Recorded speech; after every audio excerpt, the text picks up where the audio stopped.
What do most Fortune 500 executives have in common? They learned important lessons on the fields and courts of their high school and collegiate sports teams. This is true for both men and women. Ernst & Young found that a whopping 94% of women holding a C-suite position played sports. Their wins and losses shaped their habits and who they would become. Join me on my journey to sit with some of the brightest executives in the world as we discuss how sports shaped their professional trajectory. In partnership with Chief Executive Magazine, the voice of America's CEO community, I'm your host, Don Yeager, and this is Corporate Competitor Podcast. With me for today's episode is Olympic silver medalist and world champion rower, Kate Johnson. The mental discipline that earned Kate a seat on the U.S. Olympic crew team also earned her a seat at the table of Visa and Google.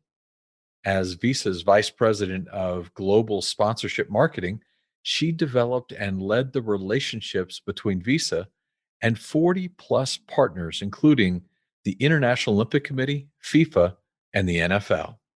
Today, as Google's head of global sports and entertainment marketing, she is responsible for connecting media partnerships across the company's many business verticals. Kate's leadership was recognized in Adweek's list of most powerful women in sports business, and she received Sports Business Journal's 40 Under 40 award. I want to be CEO of XYZ company one day. You got to dress for the job you want, not the job you have. I mean, there's something really in that. You have to think about, how does a CEO go about their day? What does she do? What is her practice in the morning? How does she wake up? If you start to think about how, in my mind's eye, does a CEO behave, not just in the business practice, but in her life practice, and you can start to live your day as the way, in your mind, a CEO would live their day, if that's your goal. And I think that even aligns to living into what you want to become. Kate, thanks for joining us. Honestly, Don, it's great to be here. Really looking forward to the conversation. So I've had the chance to watch some of your work and listen to some of your previous presentations. And I know that growing up, you appreciated athletics from childhood, but your sport of choice as a younger person was swimming. And then when you were in high school, your father introduced you to his favorite sport, rowing. Yeah, it's funny. I have an 11-year-old stepson. So he is right at that age where I was, as I was wondering, what is going to be the thing that ever clicks for me? I'd been a long-time competitive swimmer, had spent a lot of years looking at the bottom of the swimming pool, but then equally I tried out for soccer, I tried out for basketball. Because I was tall, everybody thought I'd be great at it. I actually had zero hand-eye coordination. So those sports never really worked out for me. But in the back of my mind, there was kind of always that sense of like, I wanted to find the thing that was going to stick. And even though I was a very good swimmer, the stickiness in terms of loving it wasn't there for me. And my dad had always talked about rowing as just this great team sport. And he had the best kind of stories of surviving the elements and all the things that he really enjoyed about it. And then growing up in California, I'd seen enough of rowing, older friends, older sisters were doing it. And my family and I moved from California to Portland, Oregon when I was a freshman in high school. So one day we were driving over the Willamette River, as that freshman, new to a school, let alone the state, with just this desire to try something totally new and different. And we crossed over the Willamette River. We saw a bunch of boats on the river, and we turned the car around, drove back to find the boathouse where the boats were coming from. And we actually ended up parking the car, walking into the boathouse, and this rowing coach was there wrapping up practice. So we kind of watched him talk to the team before they all departed. And then he said, "Hey, come and sit on this stationary rowing machine." Within the first 500 meters of doing a test, I had this coach telling me, "You're going to be great at this." Whoa. For me, it's really a signal to the power of positive coaching, just right out of the gate. I'd grown up with swim coaches that used negative reinforcement to motivate me. And that, while it was a motivator, probably wasn't my motivator. And this coach, all he had to say was, "You're going to be great at this," for me to keep coming back to that boathouse. So that really was the start of my journey. What was it about rowing that hooked you? It was absolutely the team. You're talking to someone who believes that rowing is the most precious team sport of all time, especially for that age where I was getting into rowing, trying to learn about self-accountability, You have to show up, and the only way the boat goes out is if all 9 people are there, the coxswain and the 8 rowers. The crew cannot go out with a seat empty. That real self-accountability is ingrained from day one in that sport. You're not just showing up for yourself, you're showing up because for the whole boat to go out, you need all the people in the boat. And that just intrinsically fosters a very different team mentality of, I am me, but I'm also here for you. You definitely have that in other sports, but you can always sub somebody in. You cannot sub somebody in when you're out on the water. Someone decides to take a break. Like, that's not how it works. You can't just raise your hand and say, Coach, take me out. Yeah, I'm not feeling it today. Hey, I twisted my ankle, whatever. It's like, okay, suck it up and get it. And there's definitely, I will say, that grittiness, that kind of survival thing about rowing. I mean, you're out in the elements, come hell or high water, oh dark 100, you're launching the boat. So there is a little bit of the bonding around kind of this, the grit of surviving a sport that is very difficult. So that fosters just this very different DNA to what team is. That's what I loved about it. The misery index. The misery index is high. Yeah.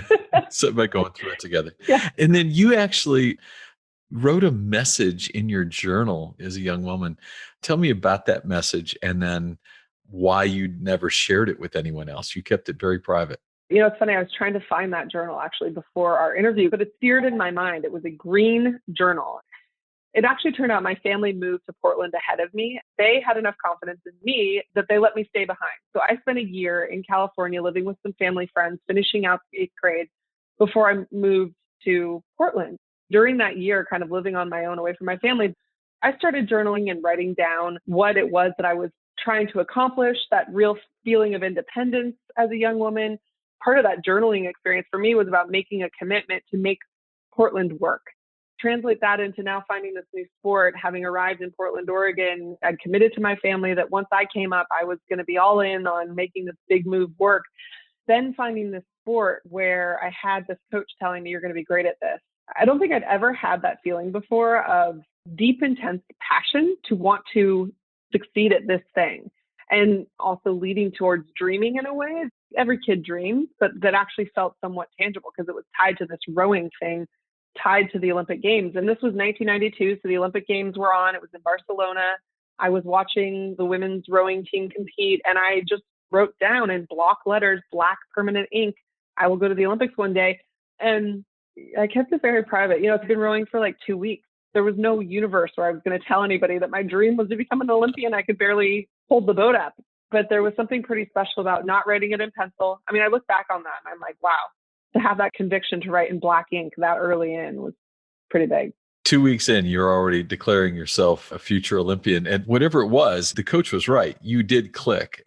I wonder what he saw in you. Do you have any sense of that? I think it was probably just, there's a stickiness. We've all bumped into this at different times. When you find something that you just want to keep working at, people around you can kind of see that stickiness occur. And, I started rowing with kids who'd rowed in college. There weren't enough high school rowers in Portland, Oregon to fill out a boat. By the end of my freshman year, we'd recruited one more to make what were 3 under 18 high school girls 4. We did that by going around the local high schools with a stationary rowing machine, trying to get kids to understand what the sport of rowing was, come down to the boathouse to give it a try. And so I really started rowing with kids who'd rowed in college and were now rowing recreationally while they were working after college. And it's kind of like a younger sibling having an older sibling to look up to. I think it kind of advances you a little bit more. You think bigger. But you excelled really quickly. I mean, I did. By 15, you're part of Team USA in an international competition. And just a few years later, you're the top recruit in the entire country entering college. What do you think, other than stickiness, this idea that you liked it a lot, what propelled you to such rapid success? There's a couple of things. So I grew up in Portland, the backyard of Nike, and I have very clearly in my brain a memory of a campaign that Nike ran called If You Let Me Play. Their whole campaign was around, if you let me play, I'll be X% more likely to raise my hand in the classroom. I'll be X% more likely to end up in a boardroom. It was like all the benefits of sport. And that combined with when you start to excel at something, like there's no better reinforcement than starting to excel at something.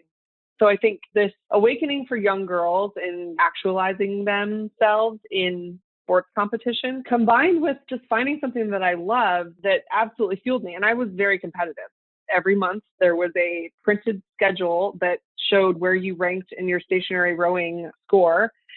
I loved that there was always something to beat, something to break. So it made me very hungry and it made me want to keep going for it. And then, of course, my old high school was actually one of the top sports high schools in the state of Oregon, won every soccer championship, every football championship, you name it. They'd have these all school assemblies. The state champions would kind of come in to the song, "We Are the Champions." And here I was doing this sport that wasn't associated with the high school. It was really a club sport, but I was competing on the international circuit. And there was just a pride in that. There was a pride in kind of being a little bit scrappy and on the outlier, but excelling at something that no one else really knew about. It was definitely taking me places. They didn't introduce you during the convocation, right? They did not introduce me until I came back after the Olympics as like a 20-something and said, "I'll come back and speak at this high school on one condition, as long as you play We Are the Champions and I get to walk out for my all-school assembly." That's awesome. Yeah. So, number one recruit in the country, you take your talents to Michigan and you had great success as well. You're part of the first team school history to win back-to-back Big Ten conference titles. Can you share a story of that window at Michigan and something that period and all that excellence taught you? Michigan was my last recruiting trip. I was the top recruit in the country, so I was getting letters from Harvard, Yale, and Princeton. And my dad grew up in Illinois. He was always a Midwest fan of all the Big Ten schools. His dad went to Illinois and gone to Harvard. I'd gone to Virginia, gone to Yale, gone to Princeton. And at that point thought I was actually going to go to Princeton, because why wouldn't you? Top Ivy League school, rowing in its tradition. And my dad had said, "Look, you've got one recruiting trip left. Just go check out Michigan. See what you think.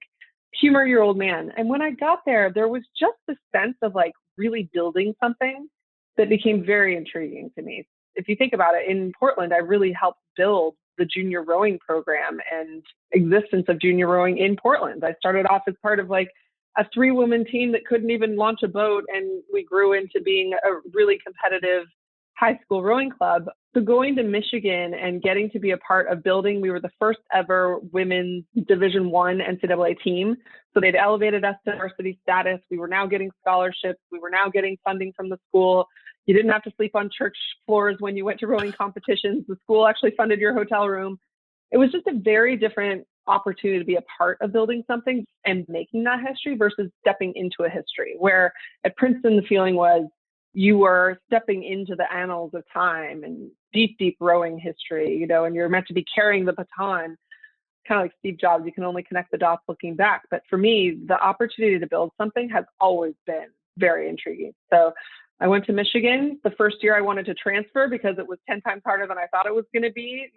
Michigan football is what rules the day. And so rowing, this kind of random sport that nobody really knew much about, I ended up even going into, my coach and I saw our sports psychologist together just to make sure that as the number one recruit, I kind of had committed to stay. And it was funny. We did this exercise with the sports psychologist where he said, "Okay, write down the 10 things you'd want to change about this school. Don't limit yourself. Anything you'd want to change that would keep you here at Michigan." And I was like, "I'd want to build a rowing course in the center of the diag, in the center of the football stadium," just the most ridiculous thing. But how much fun would it have been if you'd had a rowing course right down the middle of the football stadium, watching Tom Brady try to throw passes around the rowing? Yeah. It would have been amazing.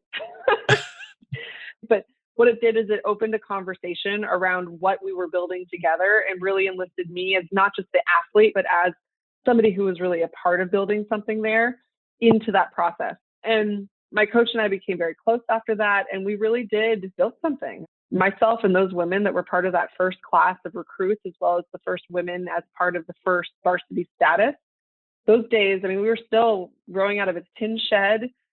Honestly, Don, we would erg in the visiting football team's locker room in the wintertime. We didn't even have a place for our erg for the winter training that was required. And rowing is one of those sports that's year round, you're never off. And now they've got this glorious boathouse that I never got to experience. They've got beautiful tanks where you can simulate rowing and the water feel on land. It's exceptional what that program has built to now. But when I think about what we made work back then as we were building this program, there's something about that grittiness again of the sport and really being a part of building something that I just love so much.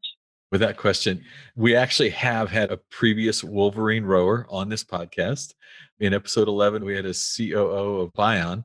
Rob Davies is his name, and he shared a little bit about rowing. Then we actually ended up with the CEO of Bank of America, Brian Moynihan, on episode 22. And he was saying that in his opinion, though he played rugby in college, the crew is the sport that takes the most coordination as a team. Yep. So there's clearly something magical when you can get 8 people to do something completely in sync like that. Is there any way you can maybe share a little about the magic of rowing and what it taught you as a person who would need to build a team?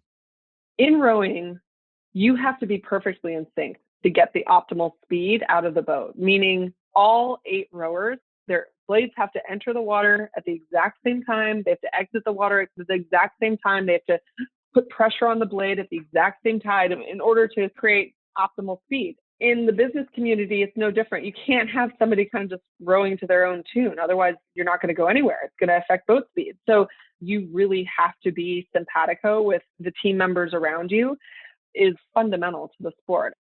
The sport focuses you because the timing is so critical to the speed of the boat and getting optimal output.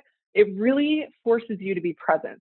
And there's something really powerful in that. Like, you have to be present in that sport. If you are thinking about the stroke that you just took or the stroke that you're about to take, you're going to fall out of timing. You have to be absolutely in that moment, and your mind can't be anywhere else. Otherwise, frankly, the performance indicates it. And so there's no better analogy for how to live your best life, how to think about problems, how to approach the challenge at hand. Like, if you get too far ahead of you, if you think too much about what your competitors are doing, if you let your mind wander to the things that are absolutely out of your control, you're going to lose your way, or you're going to, it'll take you longer to get from point A to point B.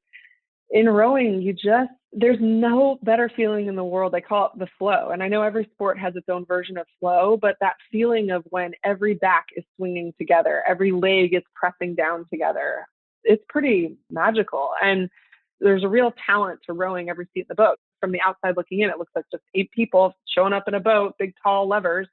But actually, there's a method to the madness in terms of the type of personality, the type of technique, all of that would fill out a boat. And each seat has its own capability. The stroke seat, who is the person that sets the rhythm of the boat, oftentimes it's assumed that person's like the team captain or the leader of the crew.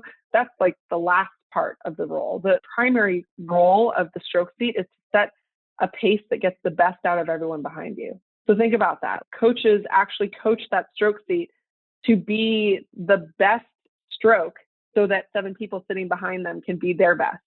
That's a really good definition of what leadership is. As a leader, your job isn't to be front and center. Your job isn't to be the face of the team. Your job is to set a pace that gets the best out of all of your team members and to give other people that room to step forward and step in and out as needed to get the best out of the crew. Yeah. And sometimes we all want the glory. You want the spotlight, but actually your job is to own the role you're in. If you can do that, if you can focus on doubling down on the role that you're in and doing that to the best of your capabilities, just naturally things evolve from there. I love it. Your rowing coach at Michigan, Mark Rustine, Mm-hmm. he said this about your leadership: Kate made those around her better. She had extremely high standards for herself and her teammates, and she helped to drive our team's success during her 4 years. That's so powerful, right? You didn't just work on being your best, Mm-hmm. you made other people better. Is there an example of how you set that standard for yourself? Is there a moment that you might remember? It was my freshman year. I had come into this program as a recruit who had really selected my school based on, is this school going to help me get to the Olympic Games? Certainly going to help me academically, but does this program have everything that it needs behind it to help me achieve my personal goals? You have to remember, when I entered into that program, I was joining a team that had never been to an NCAA championship before. They were still in this mindset change of like getting to the NCAAs. Right. Getting to the NCAAs, we better not be talking about getting to the NCAAs. That's a given. If I'm at this school, we are getting to NC2As.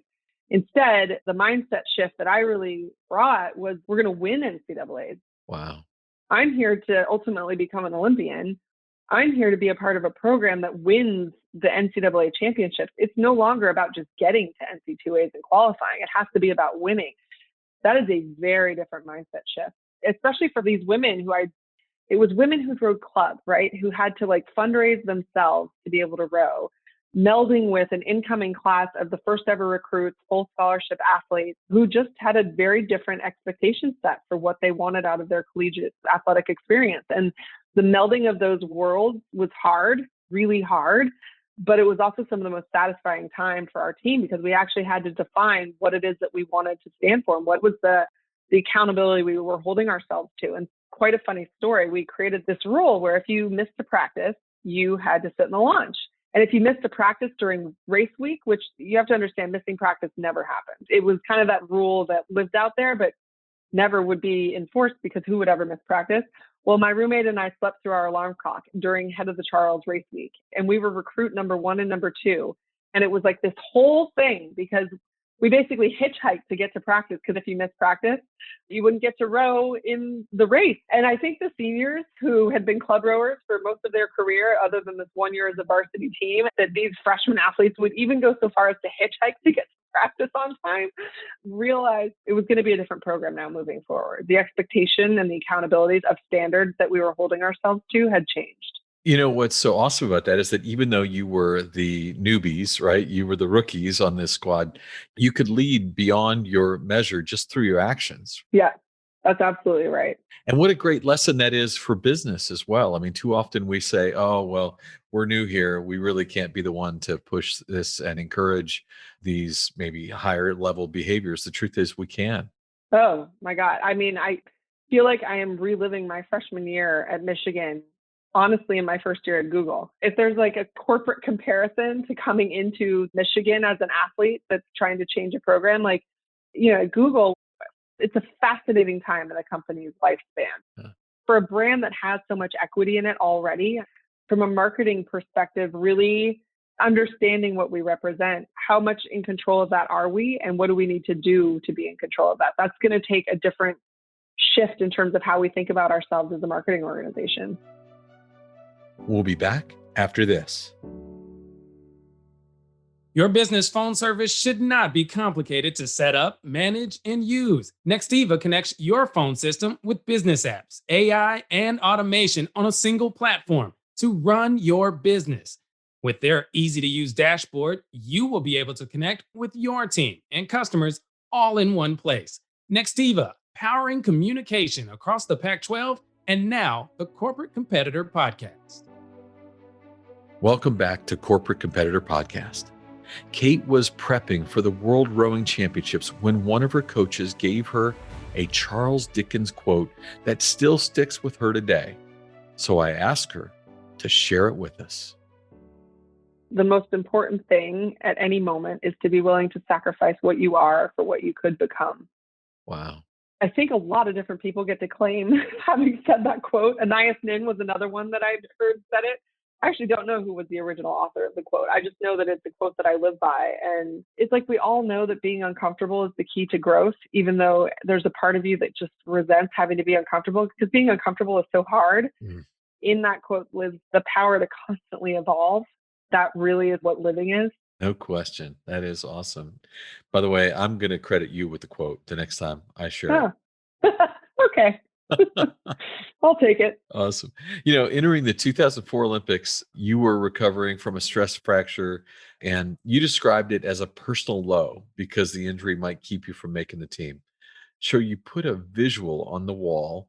Tell me about that. I just would love to hear what you threw out there for yourself. Yeah. So I broke my 8th rib for the 8th time after the 2003 World Championship. So we were now officially in the Olympic year, and I was dealing, and to be fair, they're stress fractures. So I always describe it's like taking a wire coat hanger and bending it back and forth a million times. That is effectively what our ribs were doing day in, day out in rowing. So I got lots of stress fractures and spent the fall of my Olympic year, I was training on the bike while my teammates were getting faster.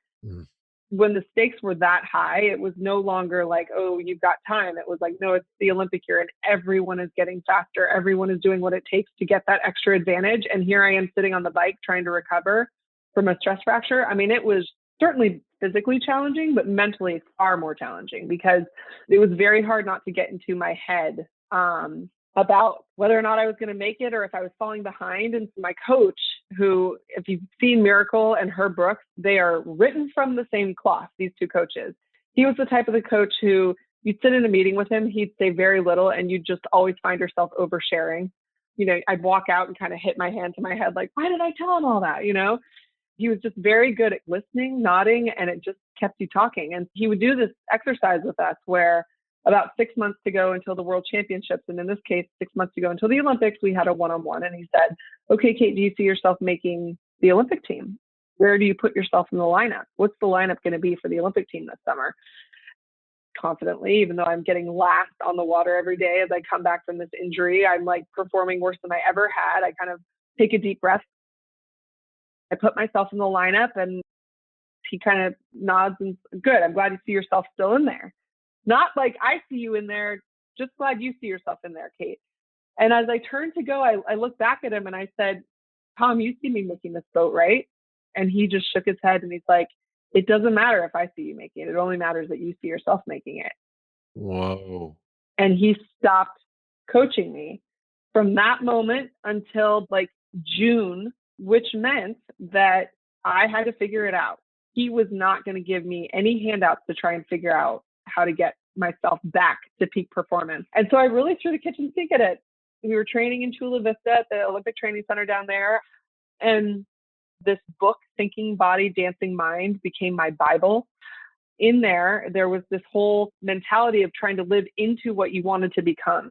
I decided, okay, fine, if my coach isn't going to coach me, I'm going to pull out all the stops. I picked a word that I wanted to live, which was the word relentless. And that meant that everything I was going to do relentlessly. And then I took on big butcher block paper, I am in the 2004 Olympic women's eighth, rather than trying to make the U.S. Olympic team. And the only mistake I made is I didn't qualify what medal color we were going to win. I should have said gold medal women's eight, because I'm pretty sure if I'd written gold, we would have won the gold instead of silver. But all that to say, I put these signs up on my wall. They were the last thing I saw when I went to bed at night, first thing in the morning. And then I'd take them down when anybody came over, because I didn't want them to see my tactics. But all that to say, Don, slowly but surely, it just worked. When I say I lived the word relentless, I drove to practice relentlessly. I ate relentlessly. I slept relentlessly. I recovered relentlessly. I trained relentlessly. Like, I lived the definition of the word relentless. And my visualizations were entirely tied to living as though I was already in the boat, acting like a teammate, not from an ego perspective, but like in the boat, looking after my teammates to make sure that we were all accountable to, like, what does it mean to be an Olympian? At the Olympics, my coach would do this thing where he would go down the boat and shake everybody's hand as he launches them off to the final. And he got to me sitting in my seat and he shakes my hand and he said, hey, Kate, you've earned every square inch of the seat you're sitting on. You were absolutely relentless this year. Wow. He used my word without ever knowing that was something that Right. Yeah. Which that says a lot. That's a sign that you figured out how to be the brand as opposed to declare the brand. That's awesome. That's right. That's right. But the power of visualization, that idea, I'm in, as opposed to I hope to be in. The power in strong words is so valuable. And too many people miss that when they're thinking about what does visualization really mean?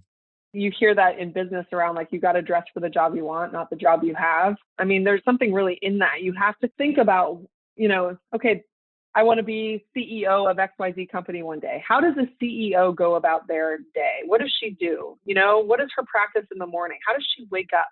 Does she practice meditation maybe first thing in the morning? Does she get a workout in? If you start to think about how, in my mind's eye, does a CEO behave, not just in the business practice, but in her life practice? And then you start to look at your own life and say, okay, am I living that way, or do I need to make some adjustments? And you can start to live your day as the way in your mind a CEO would live their day, if that's your goal. There's something really powerful in that. Mm-hmm. And I think that even aligns to living into what you want to become. Yeah, without question. By the way, just for the record, to make sure that everybody listening to this podcast gets it, you declared yourself into the Olympics. Not only did you make it, the team won a silver, as you referred to. First time in 20 years that the team had medaled in the Olympic Games. If you'd written gold, as you said, they'd have four.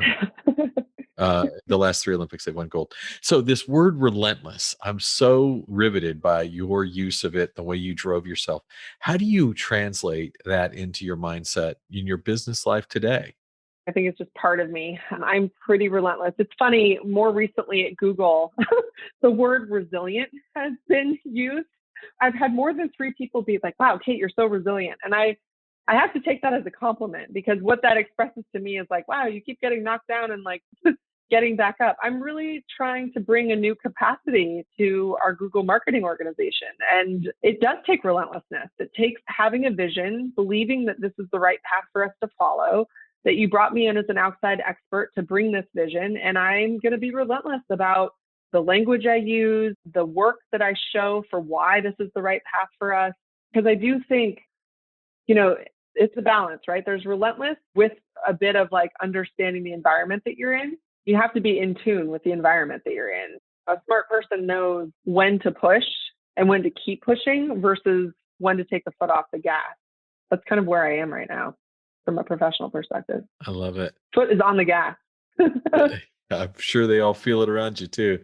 The premise of this podcast was that 94% of the women in the C-suite of Fortune 500 companies were actively engaged in sports. And that number is off the charts as it relates to some of your female colleagues. Some of those we know, like Tanya Vizdak from Nike, Vice President of Women's Global Sports Marketing there, played basketball at Rhode Island. Laura Gentili, who we had on the podcast, who played field hockey at Duke. Yeah. We're not arguing causation here, but do you agree that being an athlete helped you become a better leader? Hands down. This is where I go back to rowing as the ultimate team sport. I mean, in my days at Visa, the thing I loved so much and that I remember often talking about and trying to get us to realize as an organization is how precious these moments were where in a corporate setting, you're able to kind of galvanize all different types of people and talent together around a common goal. And invariably, that is what these companies are doing everywhere. We're galvanizing ourselves around a common goal that we're trying to accomplish. I think that goes missing sometimes in terms of how we talk about that goal. We break them down into such minutia. But for me, I think it's always kind of trying to keep the bigger picture. And I'm always amazed with these leadership conversations that you have that are missing the bigger picture, where you're starting too small. Ultimately, it's the bigger picture that we should be talking about. I was very lucky in my time at Visa because we were a big sponsor of the Olympics, FIFA, the NFL. So we always had these huge events that required people from all over the company to come together to deliver on these events for Visa. Al Kelly, the current CEO of Visa, gets this. He's a fantastic CEO. He gets that these things are driving to what his ultimate desire is, which is to keep Visa at the top of the game, right? And if you can give the best experience, the best marketing campaign, deliver the best client performance around these events, then you've done your job. I loved that my job at Visa was to use such a very compelling galvanizing vehicle like the Olympics or the World Cup to bring people together. I never let people lose sight of that, certainly not on my team. We needed the people in our teams that had been at Visa for 25 years who were very happy doing the same job, not necessarily constantly evolving into a different capability. Like we need those people as much as you need the person who's hungry to be climbing the corporate ladder to do something else. You need the mix of individuals to make the whole thing sing. I really appreciated that in my time at Visa because there was so much institutional knowledge combined with this endeavor to push that made the whole thing work. In addition to all that you've done and that you're doing even today at Google, one of the things that's really fascinated me about your work and your career is that you have been, it appears, in more and more conversation with some other women like yourself who have athletics in their background. Women like we've already talked about with Tanya and Laura and others about the things that you learned. I mean, as you said, go right back to that Nike campaign from so many years ago. I love that. Was one of my favorite campaigns. What is it that's happening right now, do you think, among women leaders that are allowing you all to have these conversations in such great and wonderful open forums about what sport brought to you? Well, it's funny. I'm on a board, a women's leadership board with Tanya and Laura. And in this opening board meeting that we had, which Andrew Ruggiero leads for the Sports Innovation Lab, we talked about, you look around these female leaders who are at the heads of their industry, like they are leading the game in their industry. Tanya leading Nike Women, Laura leading ESPN marketing, Renee Anderson, COO of the NFL, Heidi Browning, CMO of the NHL. I mean, these are really incredible women who are at the top of their game. And not all played sport, but I guarantee you a good 75 to 90% of them did. And I think what's in that is this push for excellence, but not just of yourself, of those around you. It's that bigger standard that you hold everyone accountable to. I know without even knowing the people on these women's teams that they love working for these women because it's not about them as a leader. It's about the team that they're fostering and making everyone better. I actually do know Renee Anderson's team members, and I know that they think incredibly highly of her. And that's because she's not just holding herself to a standard, she's holding her team to a standard. And everyone wants to be held to a higher standard, right? Yeah. There's real pride in that, especially those of us that play team sports, that understanding of you're greater than the sum of your parts and there's no I in team. Like it takes all of us to rise up. That's what is at hand here. And that's where Title IX in the United States and how it's evolving women leadership forward, the direct correlation there is pretty fantastic. No question. The thing too, if you looked at the things that I've read about you and your career in the different places, Visa, IMG, now Google, I mean, you see sports not just as a developmental tool for yourself, but as a great unifier. Mm-hmm. It's a place where the person to my left and right could be in totally different economic stratospheres, but for the moment, we care about something together, and that's wonderful and unique. That's got to be an important part of building partnerships like you're doing. Absolutely. It's interesting. I mean, a company like Google has had to reinvent itself so many times. So there's a real deference in some ways coming into Google. They talk a lot about imposter syndrome and coming into a place where like, should I be here? Am I the right person to be here? And I've definitely asked myself on this journey, like, am I the right person to be pushing this agenda and shaping this vision for what ladders up to kind of what is a master brand platform in the long run? I mean, that's probably a couple years down the line, but that's where every major company has bumped up against at some point or another. It's thinking organizationally about how we once were structured and how it needs to evolve for not the company we were, but the company we are and the company we plan to be tomorrow. And it's pretty exceptional to be at a company where, my God, look what they've done in 20 years and how far they've come and how many times they've had to reinvent and be both a student of that. Like I find myself always learning. Google is a place where the more you know, the less you know. Absolutely. There's not a day where I don't get on a call with someone who blows my mind and where what they came here to do and what they're working on. I thought I was working on something important. Holy cow, just life in a nutshell. And there's something in that that's really special. But I think even in all of that, where I think you can feel sometimes easily overwhelmed and like, does the thing that I'm working on actually really matter in the grand scheme of what this company is doing in the world? It does, because all these people are here to have relentlessness about the thing that they've been brought in to do. Honestly, Don, it reminds me of when I retired from rowing.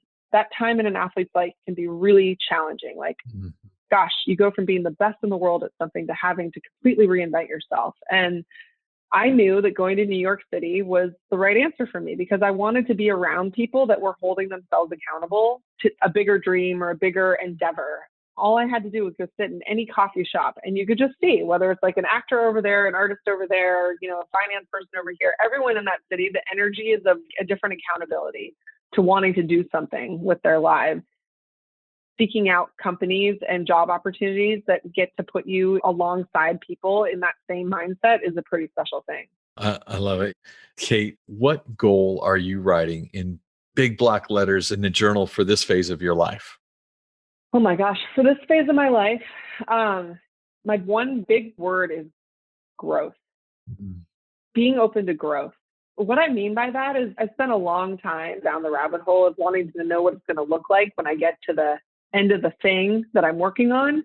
But actually, like, just keep telling you, like, there is no end. There's no finish line. There's just constant evolution. And I'm certainly at a phase, especially the age that my kids are at, like just wanting to make sure that our family keeps growing, not in the sense of number of kids for sure, but more in the sense of like putting our family in the right environment to keep growing, that my husband is still finding ways to grow and evolve himself, that my kids have exposure to things that fill their cup. If you're not growing, you got to mix it up. And that's certainly the nutshell of where I am right now. I asked for this. It's probably been some of the hardest I've ever worked in my life, but I asked for this. I want to grow. So until the goal changes and growth isn't what I'm seeking, which I can't imagine would be the case anytime soon, I just trusting that I'm right where I'm supposed to be. Grow, grow, grow, grow. Kate, this was incredible. I'm just so grateful to you and to the idea that you have committed yourself to being a corporate competitor. We're honored to have had you today, to have learned so much from you. And I'm going to go look for a journal that I might have written at some stage in my life to see what I might have challenged myself to be. It's pretty fun. Don, this has been awesome. And thanks so much for doing this podcast in general. It's been really fun for me to also go in and listen. I so appreciate you. And thanks for having me on. In addition to teaching her about sacrifice and shared values, rowing taught Kate to be present, a simple yet powerful leadership quality that applies equally to a boat crew and a business team. You have to be in sync, and to do that, you have to be present with each other at all times. I encourage you to focus on being fully present this week and then share your vision. It's only a great vision if it's shared and other people can hold you accountable. If you could share one habit, one thing you've done consistently that allowed you to separate yourself from your competitors, what would it be? In my 30-year career, 2,500 of the greatest athletes, coaches, and leaders answered that question for me. This is Don Yeager, who did that article I was telling you about. Don, Dave Sims with Coach K. How you doing? Hey, Don. How you doing, my man? Great, sir. How are What they gave to me is what I'm giving to you in my online course, Journey to Greatness. Through engaging storytelling and on-demand videos, you will learn the 16 habits that will jumpstart your personal growth. I will instruct you on how to apply these winning characteristics to your life through custom workbook exercises. We are slashing the price for our podcast listeners. Lifetime access to Journey to Greatness is normally $399, but for our podcast listeners, it will be $49 with the code podcast at checkout. Click the banner on corporatecompetitorpodcast.com to enroll. Thanks for listening to the show. I would be so grateful if you left us a rating and a review. We will be rolling out a new episode every Wednesday. To be the first to listen, subscribe to the podcast on our website, corporatecompetitorpodcast.com. Plus, as a thank you gift, you will receive a free chapter from one of my best-selling books on the habits of high-performing teams. Stay in touch by connecting with me on social media at Don Yeager, Yaeger, on Twitter, Facebook, Instagram, and LinkedIn. Until next week, I appreciate you.